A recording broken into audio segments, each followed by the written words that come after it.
morning. Thanks for coming out this morning. My name is Matthew Kaiser. I'm the Communications Director with the City of Fairfax. And we invited you to the station today to hear an update on the investigation into the June 24 murder of city resident Mr. Gret Glyer. I'm joined by Captain Jeff Hunt, the officer who has been leading the investigation. Captain Hunt will read a statement and take questions afterward. We're very early in this investigation, so please know he may be unable to provide answers to every question that you have. With that, Captain Hunt.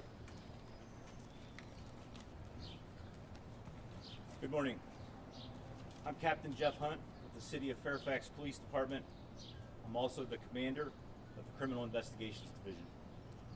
On June 24th at 2:58 a.m., patrol officers from our department responded to 9804 Bolton Village Court in reference to a 911 call made from the residence. The caller stated that a person in the residence had been shot. Within minutes, officers arrived at the scene and rushed into the residence to find Mr. Gret Glyer deceased in a bedroom. Officers were able to get Mr. Glyer's wife and children safely out of the house as they continued to look for the suspect. Fire and rescue arrived on scene and confirmed that Mr. Glyer was deceased. The scene was secured, and detectives from our department responded immediately to begin their investigation. During the course of our investigation, it was revealed that multiple rounds were fired at Mr. Glyer while he was asleep in bed. The investigation also revealed that Mr. Glyer's wife was asleep at the time of the shooting and was lying in bed next to him. Mr. Glyer's body was eventually transported to the medical examiner's office. Detectives from the Criminal Investigations Division have worked tirelessly over the last 4 days, combing through evidence, conducting interviews, and canvassing the neighborhood for any clues that could point us in the right direction. As a result, a suspect was developed and probable cause was established. After consulting with the Fairfax County Commonwealth Attorney's Office, search warrants for the suspect's home, vehicle, and person were obtained. Additionally, arrest warrants for second-degree murder and use of a firearm in the commission of a felony were obtained for the arrest of Joshua Daniel Danehauer, and I'll spell that last name for you, Danehower. He is a 33-year-old male who resides in Arlington, Virginia. Due to the fact that Mr. Danehauer's residence is in Arlington County, we reached out to the Arlington County Police Department yesterday for assistance. They immediately began looking for Mr. Danehauer and were able to follow his vehicle to Dulles Airport. Officers from the Arlington County Police Department kept eyes on Mr. Danehauer until police officers from the Metropolitan Washington Airports Authority were able to take Mr. Danehauer into custody without incident. He is currently being held in the Fairfax County Adult Detention Center without bond. Mr. Danehauer worked at Dulles Airport and was headed to work at the time he was apprehended. Last night, with the assistance of the Arlington County Police Department, a search warrant was executed at Mr. Danehauer's residence after he was taken into custody at Dulles Airport. Our investigation revealed that Mr. Danehauer was an acquaintance of the family. At this time, we have no reason to believe that Mr. Danehauer was colluding with anyone, and it appears that he acted alone in the murder of Mr. Glyer.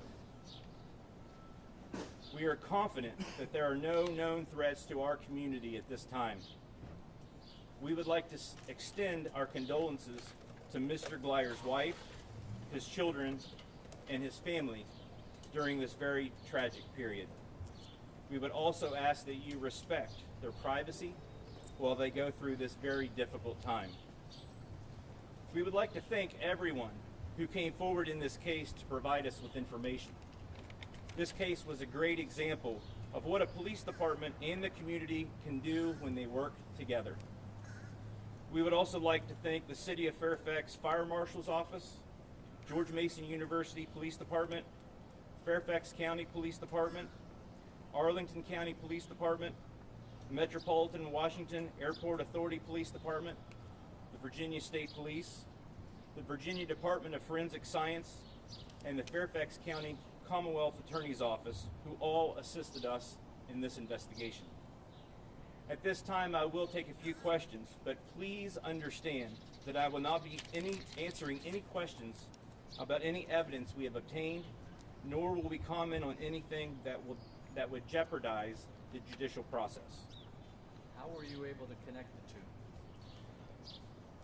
So we had we conducted interviews, and someone came forward and told us that we should look to Mr. Dane Hauer as a possible suspect in this case, and that's all I can comment on. Is it financial related? Can't comment on any of that. What can you say about motive at this time? We're still looking into that. We're very early into this investigation, so there's still a lot of things we're looking into, and that will take some time.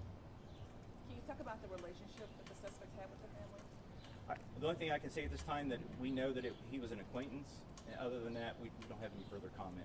We're still looking into all possibilities. Can you say what his response or reaction was to his arrest?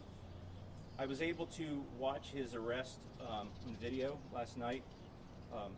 Everything went very smoothly. The airport police took custody of him very tactfully, and he cooperated with the police department throughout that arrest. Did he say anything?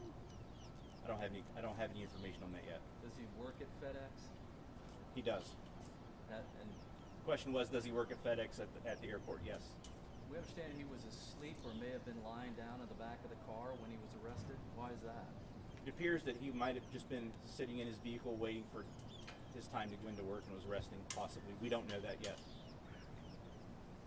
So my understanding is there's a connection though with his church, that there's some kind of a church connection here. What can you tell us about that? The question was, is there some kind of connection with the church? We're still looking into all those possibilities this time, and we don't have any further comments on that. So with that, those are the questions that we're really prepared to answer at this point. As I mentioned, we are very early in this investigation, and we don't want to jeopardize that one bit at all. So please direct all further questions to the Fairfax County Commonwealth Attorney Office. They will be handling the investigation from this point. And thank you guys for coming out. We really appreciate it. Can we just ask one more? The way that this homicide happened, you said that the husband and wife were in their bed sleeping. What are your thoughts or reaction to the way that this occurred? We're still looking into all possibilities as to why this occurred. Thank you.